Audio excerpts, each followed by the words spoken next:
ईशा बहुत खुश थी। वो अभी अभी सक्कर के एक नए हॉस्टल में आई थी। ये एक बड़ी पुरानी बिल्डिंग थी, लंबे कॉरिडोर्स और ऊंची छतों वाली। बाकी लड़कियां भी अच्छी लग रही थीं। ईशा को लगा कि वो यहाँ खुश रहेगी। पहले कुछ दिन तो नॉर्मल ही थे। ईशा अपने कमरे में सेट हो गई। उसने अपने बैग्स अनपैक किए और कुछ फोटोज लगाई। उसे घर जैसा लगने लगा था। एक रात ईशा अचानक उठ गई। उसे बेचैनी हो रही थी, कुछ ठीक नहीं लग रहा था। उसे अपने कमरे के कोने से धीमी आवाज सुनाई दे रही थी। ऐसा लग रहा था जैसे कोई फुसफुसा रहा हो। ईशा बिस्तर पर बैठ गई और ध्यान से सुनने लगी। फुसफुसाहट जारी रही। वो धीमी और हल्की थी।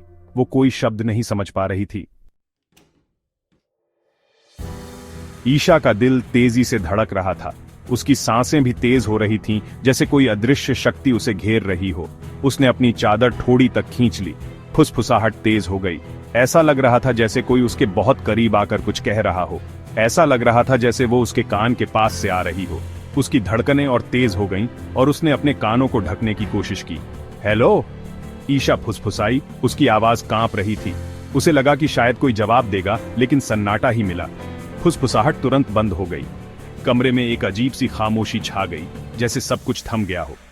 ईशा डर के मारे जम गई। उसकी आंखें चौड़ी हो गईं और उसने हिलने की हिम्मत नहीं की। वो किसी भी आवाज के लिए सुनती रही, लेकिन सिर्फ सन्नाटा था। उसे लगा कि शायद कोई छुपा हुआ है, लेकिन कुछ भी नहीं दिखा। ईशा ने खुद को समझाने की कोशिश की कि ये सिर्फ उसका वहम है।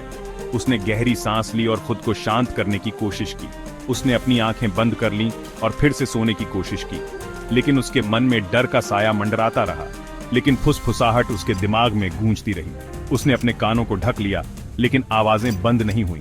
वो इस एहसास से छुटकारा नहीं पा सकी कि वो अकेली नहीं है। उसे लगा कि कोई उसे देख रहा है, लेकिन उसे कुछ भी नहीं दिखा। अगली सुबह ईशा ने अपनी रूममेट ज्योति को अजीब फुसफुसाहट के बारे में बताया। उसने ज्योति को सब कुछ विस्तार से बताया। ज्योति ने उस पर विश्वास नहीं किया। उसने हंसते हुए कहा कि ईशा को बस घर की याद आ रही है और कुछ नहीं। वो हंसकर बोली कि ईशा को बस घर की याद आ रही है। उसने ईशा को समझाने की कोशिश की कि ये सब उसके मन का वहम है। उसी दिन बाद में ईशा क्लास के बाद अपने कमरे में लौट रही थी। उसके मन में अभी भी रात की घटना का ख्याल था। जैसे ही वो अपने दरवाजे के पास पहुंची, उसने कुछ अजीब देखा। दरवाजा जिसे उसने बंद किया था, अब थोड़ा सा खुला था। उसका दरवाजा जिसे उसने साफ साफ याद था कि उसने बंद किया था, थोड़ा सा खुला था। ईशा ने भौहें चढ़ाईं। उसे समझ नहीं आया कि यह कैसे हो सकता है। उसे पक्का यकीन था कि उसने उसे बंद किया था। उसने अपने आप को समझाने की कोशिश की कि शायद वो भूल गई हो। उसने सावधानी से दरवाजा खोला और अंदर कदम रखा। कमरा खाली था। उसने चारों ओर देखा, लेकिन कुछ भी असामान्य नहीं था। लेकिन खिड़की जो पहले बंद थी, अब पूरी तरह खुली हुई थी। उसने खिड़की की ओर देखा और ठंडी हवा का झोंका महसूस किया। ठंडी हवा के झोंके से ईशा की रीढ़ में सिहरन दौड़ गई। उसने खिड़की बंद की और सोचा कि ये सब क्या हो रहा है। दिन रातों में बदलते गए और अजीब घटनाएं जारी रहीं। ईशा अक्सर उठकर देखती कि उसका सामान इधर उधर हो गया है। कभी कभी उसे अपनी आंखों के कोने में एक उड़ती हुई परछाई की झलक दिखाई देती। एक शाम जब ईशा अपने डेस्क पर पियाच रही थी, उसे अपने पास एक ठंडी मौजूदगी का एहसास हुआ। उसने धीरे से ऊपर देखा। वहां कमरे के कोने में उसने उसे देखा, एक लंबी साएदार आकृति। उसकी कोई स्पष्ट आकृति नहीं थी, बस एक काला इंसान जैसा रूप। ईशा डर के मारे हाँफने लगी। परछाई टिमटिमाती और हिलती हुई लग रही थी, मानो वो जिंदा हो। फिर जितनी जल्दी वो दिखाई दी थी, उतनी ही जल्दी गायब हो गई। सेक्शन 5, एक डरावनी मुलाकात। एक रात ईशा चौंक कर उठ गई। उसे लगा जैसे किसी ने उसे झकझोर कर उठा दिया हो। कमरे में अजीब सी ठंडक थी और हवा में एक अजीब सी गंध थी। उसे अपने बिस्तर पर वजन महसूस हुआ, मानो कोई उसके पैरों पर बैठा हो। यह वजन धीरे धीरे उसके पैरों से ऊपर की ओर बढ़ने लगा। उसने अपनी आंखें खोलीं। उसका दिल तेजी से धड़क रहा था। उसकी सांसें भी तेज हो गई थीं और उसे लगा जैसे कोई उसे घूर रहा हो। वहां उसके बिस्तर के नीचे एक औरत बैठी थी। वह औरत धीरे धीरे बिस्तर के नीचे से बाहर आ रही थी। उसने एक लंबी सफेद गाउन पहनी हुई थी।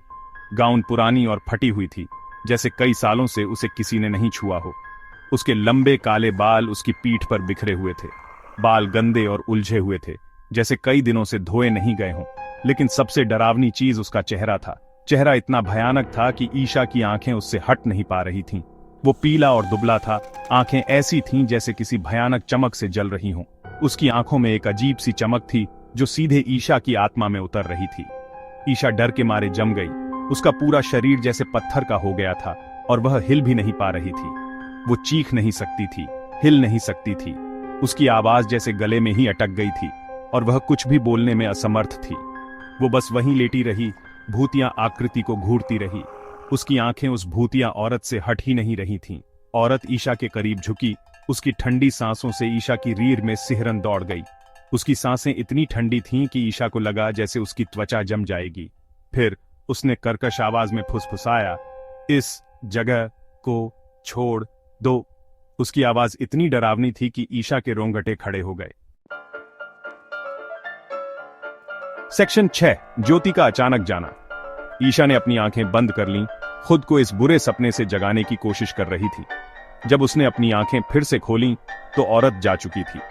अगली सुबह ईशा ज्योति के कमरे में भागी। उसे किसी को इस डरावनी मुलाकात के बारे में बताना था, लेकिन जब उसने ज्योति के दरवाजे पर दस्तक दी तो कोई जवाब नहीं आया। ईशा ने दालान में एक और लड़की को पाया और ज्योति के बारे में पूछा। लड़की हैरान दिखी। ज्योति आज सुबह जल्दी हॉस्टल छोड़कर चली गई, उसने कहा कि कोई इमरजेंसी है। ईशा के पेट में डर की गांठ सी बन गई। ज्योति ने जाने के बारे में कुछ नहीं बताया था।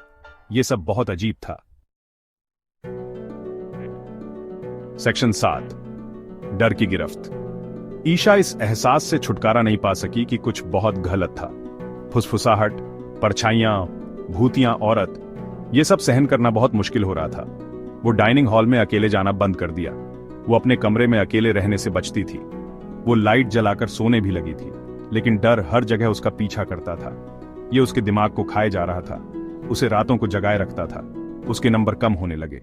वो अपनी पहले वाली ईशा की परछाई बनकर रह गई थी। सेक्शन 8, सुकून की तलाश। आखिरकार ईशा से रहा नहीं गया। वो कई रातों से सो नहीं पाई थी। हर कोने में उसे अजीब सी आवाजें सुनाई देती थीं। वो टूट गई और अपने माता पिता को सब कुछ बता दिया। उसने उन्हें बताया कि कैसे उसे हर रात डरावने सपने आते थे और कैसे वो अकेली महसूस करती थी। उसे राहत मिली कि उन्होंने उस पर विश्वास किया। उसके माता पिता ने उसे गले लगाया और उसे आश्वासन दिया कि सब कुछ ठीक हो जाएगा। वो तुरंत सक्कर आए और ईशा को वापस घर ले गए। घर की ओर जाते समय ईशा ने पहली बार सुकून की सांस ली। उन्होंने एक पंडित से सलाह ली, जिसने उनके घर में शुद्धिकरण की पूजा की।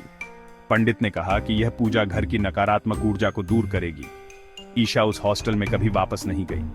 वो जगह अब उसके लिए सिर्फ एक बुरा सपना बनकर रह गई थी। इस अनुभव ने उस पर एक गहरा निशान छोड़ दिया। वो अक्सर उन घटनाओं के बारे में सोचती और उदास हो जाती। इसने उसे अनजान जगहों पर सावधान रहने का महत्व सिखाया और उसे यह समझ में आया कि हर जगह सुरक्षित नहीं होती और सबसे जरूरी अपनी प्रवृत्ति पर भरोसा करना। उसने सीखा कि अगर उसे कुछ गलत महसूस हो तो उसे नजरअंदाज नहीं करना चाहिए। कभी कभी हमें जो फुसफुसाहट सुनाई देती है वो चेतावनी होती है, जो हमें किसी खतरे से आगाह करती है। हमें अपने आसपास की अनदेखी ताकतों पर ध्यान देने का आग्रह करती है। ये ताकतें हमें सचेत करती हैं और हमें सुरक्षित रहने में मदद करती हैं। डर और अनिश्चितता के इन्हीं पलों में हम अपनी सुरक्षा और भलाई को सबसे ऊपर महत्व देना सीखते हैं। ईशा ने भी यही सीखा और अब वो अपने घर में सुरक्षित महसूस करती है।